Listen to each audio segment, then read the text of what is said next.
আসসালামু আলাইকুম প্রিয় শিক্ষার্থীবৃন্দ। 11/7/2023 অ্যাপ্লিকেশন ডেভেলপমেন্ট ইউজিং পাইথন এই বিষয়ের বড় প্রশ্ন প্রশ্ন সম্পর্কে আলোচনা করতেছি তোমাদের সুবিধার্থে।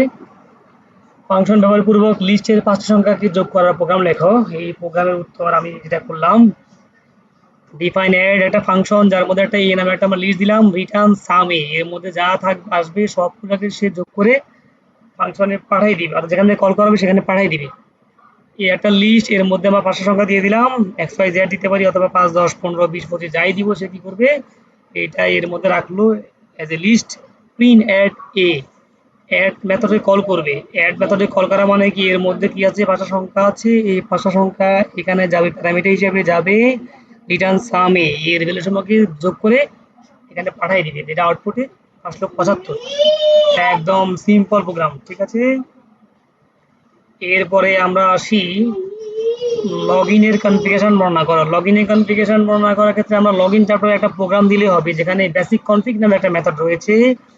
বেসিক কনফিগ নামে যে মেথডটা রয়েছে সেই মেথড দিয়ে আমরা বর্ণনা করতে পারি। যেমন বেসিক কনফিগ ফাইল নেম, এখানে ফাইল নেম থাকবে, ফরম্যাট থাকবে এবং ফাইল মোড থাকবে।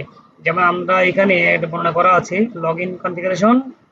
বেসিক কনফিগের সাধারণ কিছু প্যারামিটার রয়েছে, যেমন level, file name, file mode, format.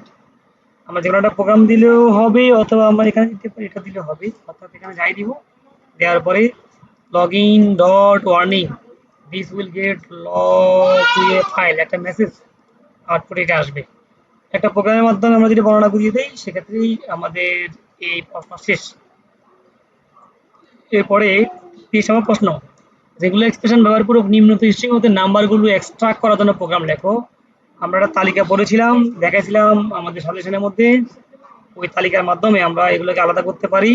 যেটা হচ্ছে প্রোগ্রামটা হচ্ছে এরকম, ইম্পোর্ট আর ই রেগুলার এক্সপ্রেশন মডিউলকে ইম্পোর্ট করতে হবে। স্ট্রিং এর মধ্যে আমরা এটা রাখলাম, যেটি প্রশ্নে বলা আছে প্রিন্ট আর ই ডট ফাইন্ড অল। আর এর মাধ্যমে আমরা ফাইন্ড অল করবো র স্ট্রিং স্ল্যাশ ডি, মানে হচ্ছে নিউমেরিক্যাল ইন্টিজার, নিউমেরিক্যাল নাম্বারকে সে খুঁজবে এই স্ট্রিং হতে। এই স্ট্রিং মানে এটার মধ্যে থেকে সে নিউমেরিক্যাল নাম্বার সমূহকে আলাদা করবে, প্রিন্ট করবে, যেটা প্রিন্ট দিচ্ছে তাই প্রিন্ট করবে। অর্থাৎ আউটপুটে 23 77 18 16 এগুলি আলাদাভাবে প্রিন্ট হলো, 23 77 18 16 প্রিন্ট হইলো। এই হচ্ছে আমাদের এই টেস্ট নাম্বার প্রশ্ন। জাস্ট 3 লাইনের প্রোগ্রাম আর আউটপুট, শুধু প্রোগ্রাম দিলেও হবে। ওপি এর ফিচার্সগুলো আলোচনা করো। ওপি ফিচার্সগুলি আমরা অনেক জায়গায় আসছিল, class, object, polymorphism, inheritance, encapsulation, abstraction, message passing, dynamic binding, open recursion ইত্যাদি, যেগুলি প্রতিটা জায়গায় জায়গায় আসছে।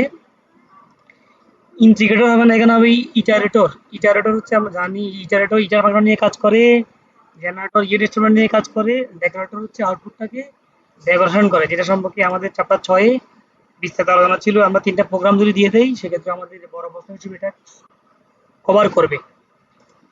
এরপর রেইজ, মূলত রেইজ এক্সপেরিয়েশন মানে কিছু নাই, আমি যদি জানি হয়তো এটা এক্সপ্রেশন হইতে পারে, মূলত রেইজ এক্সেপশন হবে, এক্সেপশন রেইজ এক্সেপশন ব্যবহার করে পাইথনে একটি প্রোগ্রাম লেখাও আসবে। রেইজের জন্য, রেজিং এর জন্য রেইজ কিওয়ার্ড ব্যবহার করা হয়, যেটা আমাদের আমাদের হচ্ছে চ্যাপ্টার 7 এর মধ্যে আছে। Raising expression, raising exception, raising exception, যদি কোনো প্রোগ্রামে এক্সেপশন সত্য ঘটে তবে পাইথন ডেভেলপারস এক্সেপশন রেইজ এর মাধ্যমে থ্রো করতে পারে। যেমন রেইজ কিওয়ার্ডের মাধ্যমে এই কাজটা করা যায়। যেমন আমরা এটা দিতে পারি, আর না তো সিম্পল একটা প্রোগ্রাম এটা দিতে পারি, যেমন এক সময় hello E E not type x is integer, x যদি ইন্টিজার না হয় raise type error only integer allow, এটা আউটপুটে এটা আসলো। অথবা আমরা এখানে একটা প্রোগ্রাম আছে, এটা দিয়ে দিতে পারি এর মান 10 বির মান 9 যদি হয়, এখানে তাই এর মাধ্যমে যদি এর মান 0 থেকে ছোট হয়, বি এর মান 0 থেকে ছোট হয়, অথবা বি এর মান 0 থেকে ছোট হয়, তবেই কি হবে, রেইজ জিরো ডিভিশন এরর এটা আসবে। জিরো ডিভিশন এররের মধ্যে কি আসবে, আর যদি না হয় তাহলে এ বাই বি আসবে। আর যদি জিরো ডিভিশন এরর আসে তাহলে কি হবে, please enter valid integer value, এটা আসবে। আমরা চাইলে এখানে একটা ফ্লো চার্ট দিতে পারি, প্রিভিয়াস কোড রেইজ কন্ডিশন যদি ট্রু হয় raise stop the program and given raise your, আর যদি এটা সত্য, এটা যদি মিথ্যা হয় প্রোগ্রাম কন্টিনিউ টু রান, যেটা আমরা আমাদের আগের সাজেশনের মধ্যে আমরা এটা বলেছিলাম। তো ঠিক আছে, এই পর্যন্তই। তোমরা আফসোস করার কিছু নাই, যে যে পরীক্ষা দিছো দোয়া করো যাতে ভালো রেজাল্ট আসে। হ্যাঁ, সকলের জন্য শুভকামনা। সামনের বিষয়গুলি তোমরা ভালো পরীক্ষা দাও। পড়ার সময় এমনভাবে পড়বা প্রশ্ন যদি ঘুরে ফেরায় দেয় যাতে আনসার করতে পারো। সংজ্ঞা পড়লে সংজ্ঞাতে বলতে থাকে যাতে কাজ, কাজ কি সেটাও যাতে পারো, অথবা যদি ঘুরে ফেরতে প্রশ্ন করে যদি আনসার করতে পারো, সেটাই তোমাদের প্রতি পরামর্শ থাকলো। সকলের জন্য আবার শুভকামনা। আসসালামু আলাইকুম।